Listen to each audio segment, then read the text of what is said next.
پھر ایک اور بزدلانہ واقعہ اور کارروائی ہوئی، وہ یہ کہ ایک مہران والا آتا ہے، وہ عورتوں کو ٹکر مارتا ہے اور نکل جاتا ہے، 2-3 عورتیں زخمی ہوتی ہیں۔ یہ اس قسم کا واقعہ تھا کہ سینٹر مشتاق ڈی چوک میں اسلام آباد میں غزہ سے یکجہتی کے لیے بیٹھے تھے تو ایک گاڑی آئی تھی، وہ اوپر چڑھ گئی تھی۔ یعنی ہم ایسے ایسے نظارے پاکستان میں دیکھ رہے ہیں کہ پہلے جن کا تصور بھی نہیں تھا۔ سینٹر مشتاق کے جہاں بیٹھے تھے وہ تو 2 بندے وہاں پہ شہید ہو گئے تھے، یہاں پہ رات کو جو ہے وہ زخمی ہوئے ہیں کچھ بیویاں، لیکن یہ ہے کہ کوئی جو ہے نا وہ جانی نقصان نہیں ہوا۔ تو یہ حال جو ہے وہ پاکستان میں ہو رہا ہے، نہتے لوگ، معصوم لوگ، نہ جن کے ہاتھ میں ڈنڈا ہوتا ہے، نہ جن کے ہاتھ میں بندوق ہوتی ہے، جن کے ہاتھوں میں بندوقیں ہیں وہ KPK اور بلوچستان میں سارا کچھ کر رہے ہیں، ان کو پوچھنے والا کوئی نہیں ہے۔ اور وہاں پہ اتنی کاشت ہو رہی ہے افیون کی، ان کو پوچھنے والا کوئی نہیں ہے۔ افیون کو پروسیس کرنے کے لیے افغانستان سے روزانہ بندے آتے ہیں اور پروسیس کر کے چلے جاتے ہیں، ان کو پوچھنے والا کوئی نہیں ہے۔ بہرحال یہ تماشا جو ہے وہ اڈیالہ کے باہر لگا ہے کل، لیکن اچھی بات یہ ہے کہ آخر کار ڈاکٹر عظمیٰ خان جو عمران خان کی بہن ہے، ان کی ملاقات ہو گئی۔ اس کی تفصیل جو ہے وہ آگے چل کے آپ کو بتاؤں گا۔ اس کے بعد جو اگلی خبر ہے وہ یہ کہ بجلی کی کمپنیاں یہ جو بیٹھے بٹھائے جو ہے نا وہ پیسے لیتی ہیں، بجلی بناتی ہیں، نہیں بناتی، پیسے لے لیتی ہیں۔ کہا جا رہا ہے کہ ان سے ہم نے معاہدے ریوائز کیے۔ یہ عمران خان کے دور میں شروع ہوا تھا کہ جی معاہدوں پر نظر ثانی کریں۔ 3600 ارب روپیہ حکومت کو بچت ہوئی ہے ان سے نظر ثانی کرنے پہ، 3600 ارب۔ وہ 3600 ارب کدھر گیا؟ عوام کو کیا ریلیف ملا بجلی کے بلوں میں؟ حکومت نے ٹھیک ہے ریوائز کر لیا، وہ 3600 ارب بھی لے لیا، ان کو نہیں دیا، لیکن وہ گیا کدھر؟ لاہور میں اوور بلنگ کی جو ہے نا وہ شکایت ہوئی ہے کہ اربوں روپیہ اوور بلنگ میں لے لیا گیا، ایک بندے کو معطل کر دیا گیا لاہور میں۔ بہرحال یہ حکومت کہتی ہے ہم نے 3600 ارب روپے کی بچت کی ہے، لیکن عوام کو نہیں دیں گے قطعی طور پہ۔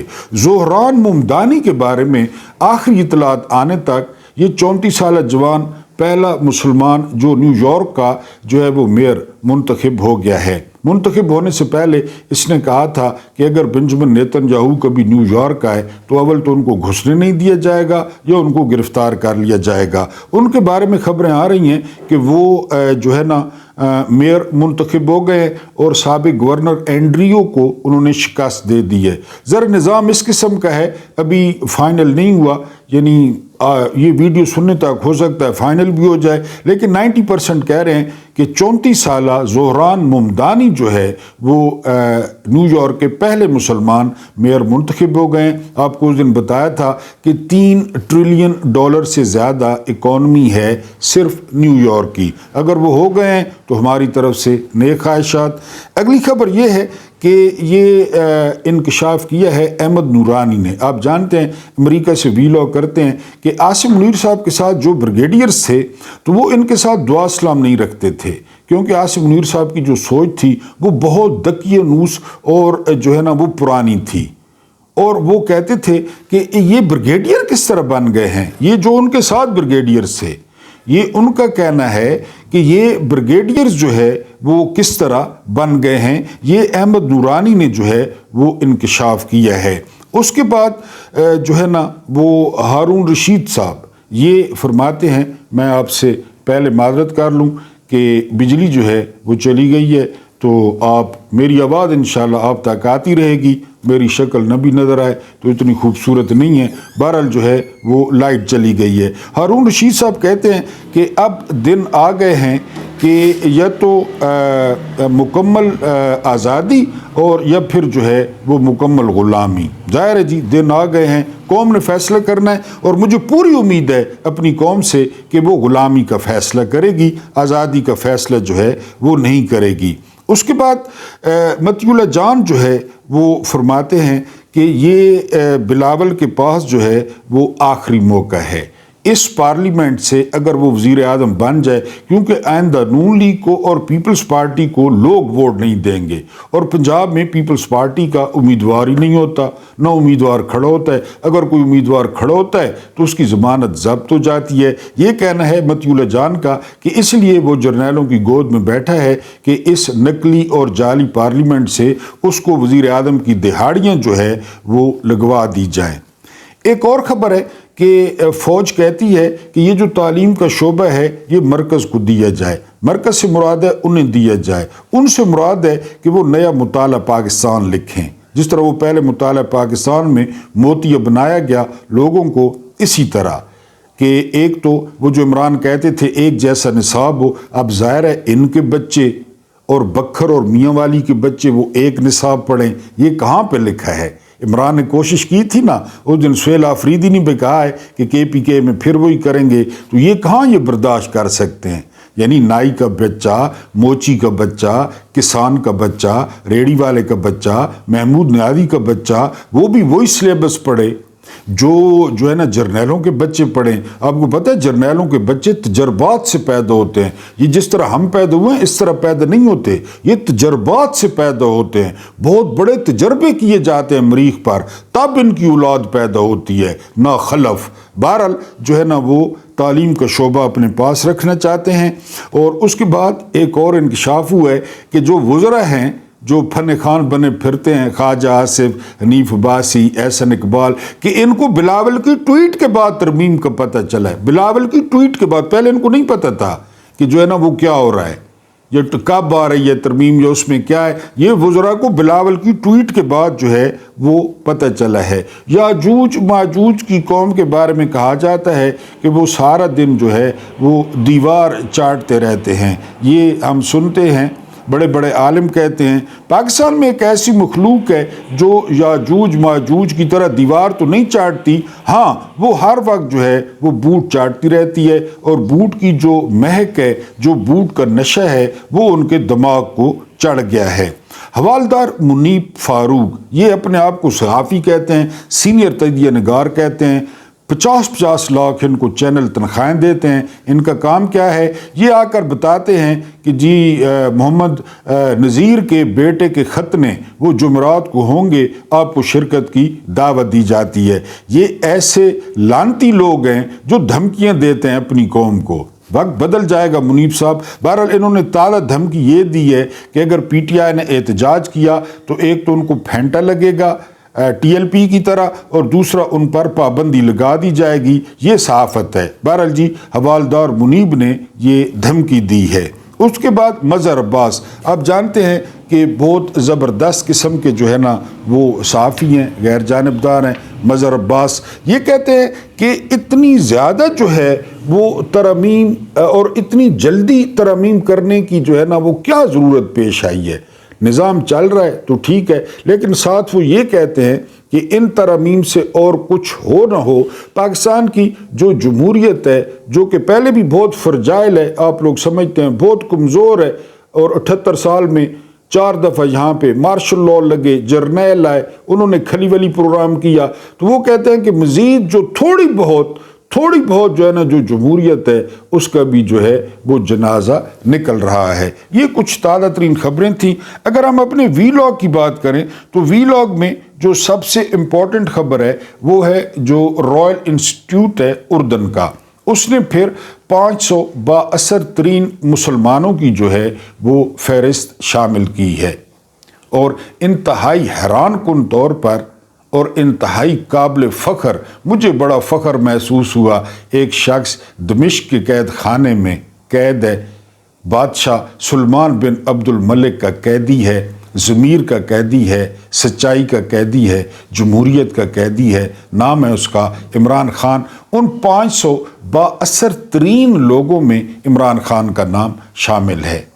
اس میں کوئی نواز شریف نہیں ہے، اس میں کوئی زرداری نہیں ہے، اس میں کوئی فیلڈ مارشل صاحب نہیں ہے، بااثر ترین جو ہے وہ مسلمانوں میں عمران خان کا نام شامل ہے، کہ عمران خان جیل میں بیٹھ کر ایک بہت بڑا دائرہ اثر رکھتے ہیں، 60% نوجوانوں میں اکثریت ان کی جو ہے وہ قدردان ہے، اکثریت ان کی حامی ہے۔ انہوں نے جیل میں بیٹھ کے 8 فروری 2024 کو اتنی پابندیوں اور اتنے ظلم کے باوجود سب سے زیادہ نشستیں جیتی۔ یہ کہنا ہے رائل انسٹیٹیوٹ کا، اور 500 بااثر ترین مسلمانوں میں عمران خان جو ہے وہ شامل ہیں۔ یہ پاکستانی قوم کے لیے، عمران خان کے سپورٹرز کے لیے، عمران خان کے ووٹرز کے لیے ایک بہت بڑی ٹرافی ہے، بہت بڑی جیت ہے۔ آپ شخصیات کو قید کر سکتے ہیں، آپ نظریات کو قید نہیں کر سکتے۔ تو بہرحال عمران خان جو ہے وہ 500 اور باقی جو لوگ ہیں، مثلا تقی عثمانی ہے، تقی عثمانی کو میرا خیال ہے گھر والے کھانا نہیں دیتے کہ وہ بااثر ترین ہے۔ محمد بن سلمان کہاں سے بااثر ترین ہے؟ امیر قطر کہاں سے بااثر ترین ہے؟ ان کے پاس پیسے ہیں، روکڑا ہے، جس طرح کنجروں کے پاس ہے، مہک ملک کے پاس ہے، وہ کہاں بااثر ترین ہے؟ ان کو تو گھر والے نہیں جانتے۔ بہرحال اگر اس میں کوئی بااثر ترین اوریجنل ہے تو وہ عمران خان ہے، کہ عمران خان بااثر ترین لوگوں میں شامل ہیں۔ عمر مختار یہ کمال کا بندہ تھا۔ ویسے بھی یہ بندے مجھے بڑے پسند ہیں یہ بندے۔ اس بندے نے 20 سال تک اٹلی کے خلاف لڑائی کی، لیبیا کی آزادی کے لیے۔ کمال کا بندہ تھا یہ، اور اس شخص کو سرعام پھانسی دی گئی تھی۔ اس نے پھندے کو چوما تھا۔ سن تھا جو ہے نا وہ جب ان کو سرعام پھانسی دی گئی 1931 میں ان کو سرعام پھانسی دی گئی، اور ان کی عمر کتنی تھی اس وقت؟ 73 سال ان کی عمر تھی، یعنی عمر مختار کی۔ اس کو لائن آف ڈیزرٹس کہتے تھے، صحرا کا شیر۔ اور کیا کمال لڑائی لڑی اس نے۔ دنیا میں 2 بندے گزرے ہیں جنہوں نے کہا تھا آزادی یا موت۔ پہلے نمبر پہ ہیں جو ہے نا وہ اس کا نام ہے ہنری پیٹرک۔ یہ کون تھے؟ یہ حریت پسند تھے امریکہ کے، برطانیہ کے خلاف یہ لڑ رہے تھے۔ 1799 میں ان کا انتقال ہوا تھا۔ انہوں نے کہا تھا خطاب کرتے ہوئے کہ آزادی یا موت، تیسرا کوئی راستہ نہیں ہے۔ یہ سب سے پہلے ہنری پیٹرک نے کہا تھا۔ اس کے بعد جو مسلمانوں میں پہلی اور آخری دفعہ کہا تھا وہ کہا تھا عمر مختار نے۔ اس نے کہا تھا آزادی یا موت، یا یہ قابض فوجی یہاں سے دفع ہوں، یا پھر جو ہے نا یہ سکولر تھے، یہ ٹیچر تھے، یہ عالم تھے، اور لیبیا کے متقی ترین لوگوں میں ان کا شمار ہوتا تھا، اور ان کو کہا جاتا تھا لائن آف ڈیزرٹس، صحراؤں کا جو ہے نا وہ شیر۔ نواز شریف بھی زندہ ہے، شلوار میں پوٹی کر کے بیٹھا ہے، چوں نہیں کر سکتا، اور اس دفعہ کہا ہے کہ 27ویں ترمیم کہا نا فوج نے پیش کی ہے اور ہم ذمہ نہیں لیتے، تو پھر دیکھنا تمہارے ساتھ کیا حشر ہوتا ہے۔ کل وہ بودی سائیکلاں والے کا بیٹا سینٹ میں آتا ہے، وہ سمدھی، وہ کباڑیا، وہ کہتا ہے جی ہم پیش کر رہے ہیں۔ پہلے وزیروں کو پتہ ہی نہیں تھا، کیونکہ نواز شریف کو جاتی عمرہ میں جا کے کہا گیا تھا کہ بیٹی وزیر اعلیٰ رہے گی، بھائی وزیر اعظم رہے گا، لٹ مار کی کھلی اجازت ہوگی، جو کرنا ہے پاکستان کے ساتھ کرو، لیکن اب یہ کہنا کہ یہ ترمیم جو ہے وہ ہم پیش کر رہے ہیں۔ تو عمر مختار کہاں؟ اب اسے کب پھانسی ہوئی؟ 1931 میں۔ میں آج آپ کے سامنے ذکر کر رہا ہوں۔ ایسے لوگ پھر زندہ رہتے ہیں، ایسے لوگ پھر جنت میں جعفر تیار کی طرح پرندے بن کر اڑتے ہیں۔ بہرحال سب سے پہلے ہنری پیٹرک نے کہا تھا آزادی یا موت، اس کے بعد 1931 میں عمر مختار نے کہا تھا پھانسی چڑھتے ہوئے آزادی یا موت، اور اب کہا ہے 2025 میں عمران خان نے آزادی یا موت۔ موسیٰ بن نصیر نے طارق بن زیاد کو اندلس پر حملے کے لیے بھیجا۔ یہ لشکر 4 جہازوں پہ یا 4 بڑی کشتیوں پہ سوار تھا، تعداد تھی تقریباً 12,000۔ یہ لوگ پہنچے جبرالٹر، جبل الطارق۔ وہاں پر جب فوج اتری تو جو نوجوان آرمی چیف تھا طارق بن زیاد، اس نے حکم دیا، بربر تھا، اس نے حکم دیا کہ کشتیوں کو آگ لگا دی جائے۔ سننے والے سکتے میں آ گئے کہ نوجوان جرنیل، بوڑھے جرنیل بھی تھے، انہوں نے کہا کہ جرنیل کے سر کو دھوپ لگ گئی ہے آتے ہوئے، یہ باولا ہو گیا ہے، یہ پاگل ہو گیا ہے۔ طارق نے پھر کڑک کر کہا کشتیوں کو آگ لگا دی جائے۔ پھر تھوڑا توقف ہوا، لوگوں نے ایک دوسرے کی طرف دیکھا، تیسری دفعہ تلوار نیام سے نکلی اور طارق نے کہا اپنے ذاتی محافظوں کو کہ کشتیوں کو آگ لگا دیں، اور پھر کیا تھا کہ جرنیل کا حکم تھا کشتیوں کو آگ لگا دی گئی اور تڑاخ تڑاخ کر کے جو ان کے تختے تھے وہ بجنے لگے، اور چشم فلک نے پہلی دفعہ واقعہ دیکھا کہ ایک جرنیل جن کشتیوں پہ آیا ہے ان کشتیوں کو آگ لگوا دی ہے۔ اب طارق اونچے ٹیلے پر کھڑے ہوئے اور طارق نے کہا کہ اب تم لوگوں کے پاس دو راستے ہیں، ایک راستہ یہ ہے کہ آگے بڑھو اور اندلس چھین لو، راڈارک سے اسے فتح کر لو، دوسری صورت یہ ہے کہ پیچھے ہٹو اور پیچھے ہٹتے ہٹتے اس سمندر میں شرم سے ڈوب مرو۔ اب نہ بیویاں، نہ بچے، نہ گھر، نہ بار، نہ رشتہ دار، اب کچھ نہیں ہے۔ اور پھر ان 12,000 نے 1,00,000 کے لشکر پر ایسے ٹوٹ کے حملہ کیا، ایسے ٹوٹ کے حملہ کیا کہ اندلس فتح ہو گیا۔ یہ چشم فلک نے پہلی دفعہ دیکھا کہ کشتیاں جلی اور ایک جرنیل نے اپنی واپسی کے راستے ختم کر دیے۔ کیا واپس؟ عمران خان نے کشتیاں جلا دی۔ عمران خان نے جو تھوڑی بہت کسر تھی وہ عمران خان نے جو ہے وہ پوری کر دی ہے۔ میں آپ کے سامنے جو کل عظمی خان پیغام لائی ہیں، میں پیغام آپ کے سامنے رکھ دیتا ہوں، پھر آپ دیکھ لیں کہ عمران خان جو ہے وہ عمر مختار کے راستے پہ ہیں، ہنری پیٹرک کے راستے پہ ہیں یا طارق بن زیاد کے راستے پہ ہیں، یہ آپ نے دیکھنا ہے۔ ملک میں اس وقت آئین و قانون کی نہیں، عاصم لا کی حکمرانی ہے۔ عاصم منیر تاریخ کا ظالم ترین ڈکٹیٹر اور ذہنی مریض ہے۔ اس کے دور میں جتنا ظلم ہوا اس کی مثال نہیں ملتی۔ اس کے دور میں عورتوں کا لحاظ کیا گیا، نہ بچوں اور بزرگوں پر رحم کھایا گیا۔ عاصم منیر اپنی کرسی کی ہوس میں کچھ بھی کر سکتا ہے۔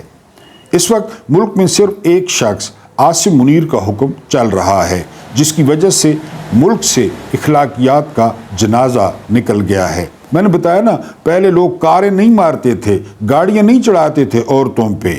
جی، اس دور میں جس طرح عام عوام کا قتل عام کیا گیا ایسا کبھی نہیں ہوا۔ 9 مئی، 26 نومبر، آزاد کشمیر اور مرید کے سانحات طاقت کے اس اندھے استعمال کی بدترین مثال ہیں۔ جس طرح نہتے شہریوں پر گولیاں برسائی گئی، یہ کسی مہذب معاشرے میں سوچا بھی نہیں جا سکتا۔ خواتین پر جتنا ظلم عاصم منیر کے دور میں ہوا ایسا پہلے کبھی نہیں ہوا۔ ڈاکٹر جاسمین راشد بزرگ اور کینسر سروائیور ہیں۔ ان کو صرف اس لیے جیل میں ڈالا ہوا ہے کیونکہ انہوں نے تحریک انصاف چھوڑنے سے انکار کیا اور نواز شریف کو 80,000 ووٹوں سے ہرایا۔ بشرا بیگم کو بھی صرف اس لیے قید تنہائی میں رکھا ہوا ہے تاکہ مجھ پر دباؤ ڈالا جا سکے۔ یہ کہاں کا قانون ہے کہ جنہوں نے تحریک انصاف چھوڑ دی ان کے لیے عام معافی، اور جو میرے نظریات کا ساتھ دیتے رہے ان پر ہر طرح کا ظلم و جبر۔ ہم غلامی قبول کرنے پر موت کو ترجیح دیتے ہیں۔ عمر مختار، آزادی یا موت۔ عاصم منیر مجھ پر اور میری اہلیہ پر ہر طرح کا ظلم کر رہا ہے۔ ایسا ظلم کسی سیاسی رہنما کے اہل خانہ کے ساتھ نہیں کیا گیا۔ میں ایک بار پھر واضح کرنا چاہتا ہوں، یہ چاہے کچھ بھی کر لیں، نہ ہی میں جھکوں گا اور نہ ہی ان کی بیعت کروں گا۔ میرا قوم کے نام پیغام ہے کہ جو قومیں یا موت یا آزادی جیسا دو ٹوک اور بے باک نظریہ اپناتی ہیں انہیں حقیقی آزادی کے حصول اور ترقی سے کوئی نہیں روک سکتا۔ ایسی اصول پسند قومیں ہی سرخرو ہوتی ہیں۔ میں واضح کرنا چاہتا ہوں کہ تحریک انصاف نہ فارم 47 حکومت سے مذاکرات کرے گی نہ اسٹیبلشمنٹ سے۔ ایسی کٹ پتلی حکومت سے مذاکرات تو ویسے ہی کوئی فائدہ نہیں، جس کا وزیر اعظم ہی پوچھ کر بتاؤں گا کہ تحت چل رہا ہو۔ مذاکرات اس لیے بھی بے سود ہیں کہ جب بھی ہم نے مذاکرات کیے ہم پر سختیاں اور ظلم مزید بڑھا دیا گیا۔ اس وقت ساری طاقت ویسے بھی ایک فرد واحد یعنی عاصم منیر کے پاس ہے جو اپنی کرسی کی خاطر کسی بھی حد تک جا سکتا ہے۔ مذاکرات کے حوالے سے فیصلہ ہمارے تحریک تحفظ آئین پاکستان کے اتحادی محمود خان اچکزئی اور علامہ راجہ ناصر عباس کریں گے۔ تحریک انصاف کے تمام عہدیداروں، پارلیمنٹیرینز، ILF اور سینئر وکلاء کو ہائی کورٹس جانا چاہیے اور وہاں سے تاریخ لیے بغیر نہ اٹھیں، کیونکہ میرے اور بشرا بیگم کے مقدمات کی تاریخیں ہی نہیں دی جا رہی اور جان بوجھ کر مقدمات کو طوالت دی جا رہی ہے تاکہ ہم جیل سے باہر نہ آ سکیں۔